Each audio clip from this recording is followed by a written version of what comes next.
আসসালামু আলাইকুম। কোয়েল পাখি পালন করা এতটা কষ্টের আর এতটা ঝামেলার এটা আমার আগে জানা ছিল না, আর জানা থাকবেই বা কী করে। এর আগে বা পরে আমি কখনোই কোয়েল পাখি পালন করিনি। তো কোয়েল পাখি বেশ ভালোভাবেই পালন করতেছিলাম, তো হঠাৎ আমার কলেজ শুরু হয়ে যায়। তো সামনের কিছুদিন পরেই আমার একাদশ শ্রেণীর অর্ধবার্ষিক এক্সাম।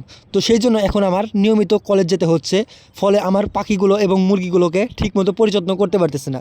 গত 3 দিন হলো আমি কোয়েল পাখির খামারটা ঠিকমতো পরিষ্কার পরিচ্ছন্ন রাখতেছি না এবং ঠিকমতো খাবার পানি এগুলো দিতে পারতেছি না। তো এইভাবে চলতে থাকলে আমার পাখিগুলো খুব শীঘ্রই অসুস্থ হয়ে মারা যাবে।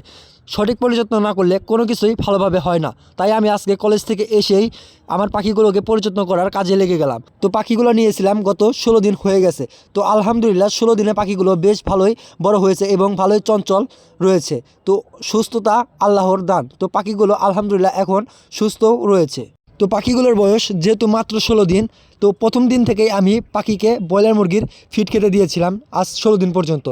তো 20 থেকে 25 দিন পার হলে নাকি পাখিগুলোকে 3 রকমের খাবার মিশিয়ে তারপরে দিতে হয়, যেমন সোনালি টাটার্স, ব্রয়লারের ফিড এবং ভুট্টার গুঁড়ো। কেননা ডিম পাড়ার জন্য এগুলো নাকি অনেক ভূমিকা পালন করে। তো আমি যেহেতু নতুন খামারি, কোন খাবারগুলো কোন পরিমাণে দিতে হয় আমার জানা নেই। এজন্য আপনারা যদি অভিজ্ঞ হয়ে থাকেন তবে আমাকে বলুন প্লিজ, এবং সবাই আমার জন্য এবং আমার পাখিগুলোর জন্য দোয়া করবেন। আসসালামু আলাইকুম।